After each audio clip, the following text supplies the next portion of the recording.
और दोस्तों मेरे चैनल सीधे सावर मंत्र में आपका एक बार फिर से हार्दिक स्वागत है। और देखिए आज का विषय है जो कि बहुत ज्यादा महत्वपूर्ण है। क्या वास्तव में यक्षिणियां होती हैं? क्या सच में यक्षिणियां होती हैं? तो देखिए आज का जो विषय है वो विषय यक्षिणी साधना को लेकर के समाज में डर है और उत्सुकता शास्त्र में और जो व्यावहारिकता में है वो धरातल पर इसका वास्तव में रहस्य क्या है वो हम अलग अलग दृष्टिकोण से आध्यात्मिक ही मैं आपको बताऊंगा। वैज्ञानिक दृष्टिकोण या आधुनिक दृष्टिकोण से तो मेरा मतलब ही नहीं है। एक दृष्टिकोण है इसका कि क्या सच में यक्षिणी सिद्धि होती है। यदि हम प्रमाणिकता की तरफ बात करें तो उड्डामर तंत्र है, भूत डामर तंत्र है या फिर रुद्रामल तंत्र है। उसमें यक्षिणी साधना को पूरी तरह से बताया गया। देखिए वास्तविकता क्या है कि तंत्र शास्त्र ये मानता है कि स्थूल जगत में मनुष्य रहते हैं, वैसे ही जो है सूक्ष्म जगत के जो प्राणी हैं, यक्षिणी हो गई, अप्सरा हो गई, योगिनी हो गई, ये सभी गंधर्व हैं। ये सभी एक विशिष्ट अपनी गुप्त ऊर्जा के साथ में ये भी रहते हैं और तंत्र मंत्र एकाग्रता के माध्यम से इनको हम साकार करने की कोशिश करते हैं। देखिए देवताओं की जो साधना होती है वो बहुत लंबी होती है, काफी टाइम लग जाता है उसको साधना को करने में। और आध्यात्मिकता, सात्विकता, सब कुछ उसमें रखना पड़ता है। जबकि यक्षिणी साधना क्या होती है? यक्षिणी साधना जल्दी हो जाती है, आमतौर पर लगभग 11 दिन अपना परिणाम दे देती हैं। और इसलिए प्राचीन समय में क्या था कि जो साधक थे वो अपनी जो है जो उनकी भौतिक आवश्यकताएं थी, जैसे कि धन, भोजन, सुरक्षा, आकर्षण, इन सब के लिए इन्हें सिद्ध करते थे ताकि जो है बिना किसी सांसारिक चिंता के वो अपनी आध्यात्मिकता की साधना जो है वो कर सकें। अब देखिए यक्षिणियों का जो स्वरूप है, स्वरूप बहुत ही कुछ उग्र यक्षिणियां भी होती हैं और कुछ सात्विक होती हैं और कुछ होती हैं दोनों तरह की। ठीक है। जो वास्तविकता में जो इनका रहस्य है या जो इनका भाव है, यक्षिणी साधना का सबसे बड़ा रहस्य है उसका भाव। आपका जो भाव निकलता है अंदर से, यानी यक्षिणी को किस रूप में वो देखना चाहता है। तंत्र प्रयोग में लगभग इसके 4 जो है इसके भाव बताए गए हैं। माता के रूप में भी इनका, माता के रूप में क्या होता है कि माता के रूप में सर्वश्रेष्ठ है और सुरक्षित है, क्योंकि साधक यक्षिणी को अपनी मां मान लेता है। और अगर साधक यक्षिणी को अपनी मां मान लेता है तो इस भाव में अगर यक्षिणी सिद्ध होती है तो वो अपने एक बच्चे की तरह आपको सब कुछ वो देती है और कोई इसमें जोखिम नहीं होता ज्यादा। ठीक है। अब आता है बहन का रूप। तो बहन के रूप में जैसे कि आपकी एक प्यार करने वाली बहन होती है, वो सब तरह की आपको वस्तुएं, इच्छाएं, सब कुछ प्रदान करती है वो। तो बहन का रूप भी सुरक्षित है। अब आता है मित्र के रूप में। देखिए मित्र के रूप में क्या होता है कि अगर आप मित्र के रूप में इनकी साधना करते हो तो आपका ये सच्चा और हर प्रकार की जो एक सखी होती है, जो आपका एक मित्र होता है, मित्र की तरह वो आपका जीवन भर साथ निभाती है। ठीक है। अब लास्ट में भाव आता है पत्नी का या प्रेमिका का। देखिए ये जो भाव है और ये खतरनाक भी है। ठीक है। क्योंकि इस भाव में यक्षिणी को क्या करना होता है कि पूर्ण रूप से वो शारीरिक रूप से भी और मानसिक रूप से भी आपको अपना मान लेती है। जहां तक ग्रंथों की बात है, ये साधना सबसे कठिन होती है इस भाव में। इसमें अनुभव आपको जल्दी होते हैं और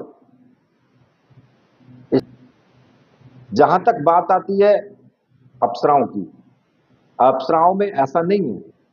लेकिन यक्षिणियां क्या होती है कि ये अगर आपको एक तरीके से आपकी प्रेमिका हो गई या आपकी पत्नी रूप में आ गई, तो फिर ये किसी भी दूसरी स्त्री को बर्दाश्त नहीं कर सकती है। फिर या तो वो आपको नष्ट कर देती है फिर, या फिर, और कई जगह ऐसा भाव होता है कि आप उसको प्रेमिका तो मानते हो, मैंने पहले भी बताया कि भाव की पूजा होती है, आप उसको प्रेमिका तो मानते हो, लेकिन आप उसको प्रेमिका जरूर माने, एक मित्र भी प्रेमी हो सकता है, या एक जो स्त्री होती है वो आपकी मित्र है, हो सकती। तो इस स्थिति में आप उसको प्रेमिका रूप में ले सकते हैं, लेकिन मानसिक रूप से। अगर आप शारीरिक रूप से उसको प्रेमिका या पत्नी रूप में लेना चाहते हैं, तो फिर आप छोड़ दीजिए। और इस रूप में केवल कौन साधनाएं करते हैं? जो योगी होते हैं, सन्यासी होते हैं, कि जिनके अच्छे कोई है, तो वो इस रूप में इनकी साधना कर सकते हैं। ठीक है? या किसी का ये मैटर है कि भाई मुझे तो शादी करनी ही नहीं है ना, सब कुछ मानने वाला हूं, तो वो एक अलग मैटर हो गया। ठीक है? अब देखिए, मन रहस्य है। अगर उस नजरिए से मैं इस बात को प्रमाणित करूं, तो देखिए, जब कोई साधक 21 दिन 41 दिन इस संसार से कट करके, और जब वो एकांत कमरे में या जंगल में या एक, तो उसका जो अवचेतन मन है वो जो है बहुत ज्यादा शक्तिशाली हो जाता है। अब अवचेतन मन और चेतन मन, ये मैंने अपनी पिछली कि हमारे माइंड के दो भाग होते हैं, एक कॉन्शियस, एक अनकॉन्शियस, यानी एक जागृत वाला। अभी जब हम जाग रहे हैं, सारे क्रियाकलाप कर रहे हैं, तो ये हमारा जागृत है, जागृत मस्तिष्क है। जब हम वो हमारा अवचेतन मन, जो कि सोया हुआ मस्तिष्क है, उस वक्त में वो कार्य कर, तो ये बहुत ज्यादा शक्तिशाली हो जाता है। और इसमें क्या होता है कि फिर आपके सामने कुछ, अगर विज्ञान की साधक की जो है मति भ्रम हो जाती है। अब मति भ्रम हो जाती है, शक्ति अगर विज्ञान की हम इसे माने, विज्ञान की तरफ से इसको हम मति भ्रम कहते हैं, लेकिन ऐसा होता नहीं है। अगर विज्ञान इस प्रकार की खोज कर पाता, ये भी कर पाता कि भाई आत्मा कहां से आती है, आत्मा कहां जाती है, आत्मा कैसे निकल जाती है आत्मा को, तो वो कहने का मतलब ये है कि इन सूक्ष्म शक्तियों के बारे में विज्ञान कुछ नहीं जानता है। ये वास्तविकता में ये विज्ञान अलग ही है। तो अब बात आती है भाई, साधना के पीछे जो छिपी हुई कुछ चेतावनियां भी होती हैं, क्योंकि यक्षिणी साधना है, आसान भी दिखाई देती है, यथार्थ में उतनी ही कठिन भी है, उतनी ही सौम्य। लेकिन अगर आप नियम, इसके जो नियम है, उन नियमों को ठीक प्रकार से फॉलो करते हो, तब वो सौम्य है। और वो संयम फॉलो नहीं करते हैं, तो फिर वो कठिन भी है और खतरनाक भी है। दोनों प्रकार से है। साधना के जो अंतिम दिन होते हैं, उनमें परीक्षाएं होती हैं, डरावने या कामुक अनुभव उस वक्त में आते हैं, जो भाव को भी और मन को भी, सबको विचलित।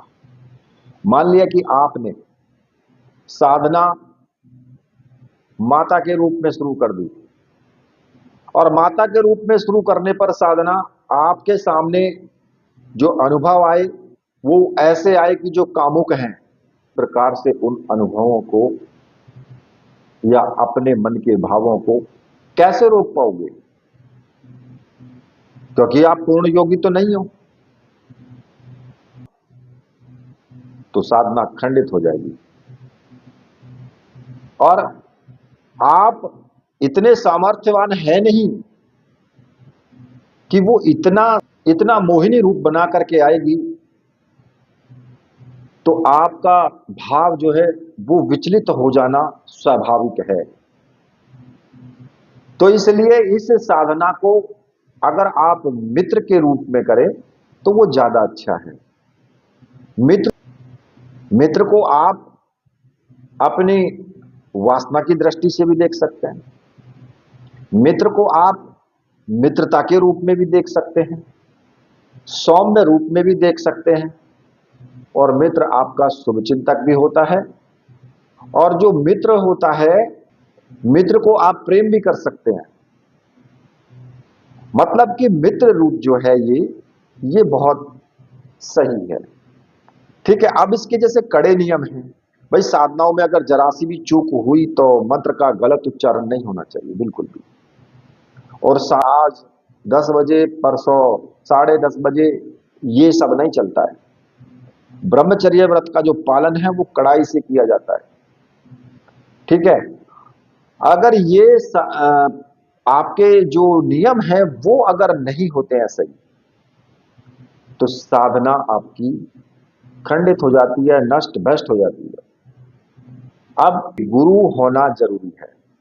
अब चाहे आप किसी सांसारिक को गुरु बनाएं या फिर भगवान शिव को गुरु बनाएं, वो तो आपके ऊपर डिपेंड करता है, लेकिन गुरु होना जरूरी है। अगर गुरु आपके पास हैं, आपके गुरु हैं, आपके ऊपर गुरु का आशीर्वाद, ऊर्जा व्यवस्थित ढंग से आपके अंदर समा जाएगी। ये गुरु की पावर होती है। तो इसलिए गुरु का होना बहुत जरूरी है। वैसे तो प्रत्येक साधनाओं में जरूरत है, लेकिन इन साधनाओं में खासकर जरूरी बात कहूंगा कि तंत्र दुनिया का जो है एक गहरा और लास्ट में राग नहीं है। ब्रह्मांड की जो सूक्ष्म का एक बहुत ही अनुशासित तरीके से, मतलब कि एक नियम के द्वारा, ऐसा नहीं है कि भाई ये बहुत सीधा मार्ग है, सीधा नहीं है, आसान नहीं है। और इन परंपराओं को, शक्तियों को अगर आप सिद्ध करते हैं, ये कोई जरूरी नहीं हो साकार रूप में प्रकट हो। सिद्धि तो सिद्धि होती है, आपको अप्रत्यक्ष रूप से भी सिद्ध होकर के वो जो है सब कुछ प्रदान करती है। तो ये सब चीजें आपको जानने की हैं, पहचानने की हैं। दूसरा, नियम सावधानियां ये बहुत जरूरी है। अगर आप ये नहीं करते हैं तो इसमें बड़ी समस्याएं खड़ी हो जाती हैं। फिर इष्ट का और गुरु का, उनका जप निरंतर होना चाहिए। मान लिया कि आप कोई यक्षिणी साधना कर रहे हैं, तो अपने गुरु मंत्र का अगर आप 5 माला डेली का जप कर दीजिए, उससे क्या होगा, उससे आपकी जो साधना है, उस साधना में जो आपके लिए जो ऊर्जा आएगी, वो ऊर्जा आपके अंदर ठीक ढंग से, क्योंकि होता तो स्थान हमारे यहीं पे है सबका, जो हमारी कुंडलिनी शक्ति है वहीं से इनका प्रकटीकरण होता है। जैसे ही वो चक्र एक्टिवेट होता है तो वो शक्तियां प्रकट होना शुरू हो जाती है। आपके शरीर के अंदर ही है सब कुछ, बस आवश्यकता किस बात की है कि उसको साकार रूप में लाने की, ये आवश्यकता है। ठीक है, तो देखिए ये कुछ मैंने यक्षिणी के बारे में बताया, अप्सराओं के बारे में थोड़ा भिन्न है, हल्का है। और इसी के साथ मैं वीडियो को यहीं पर समाप्त। बजरंगबली हनुमान जी महाराज की जय। बोलिए मेरे परमहंस गुरुदेव की जय।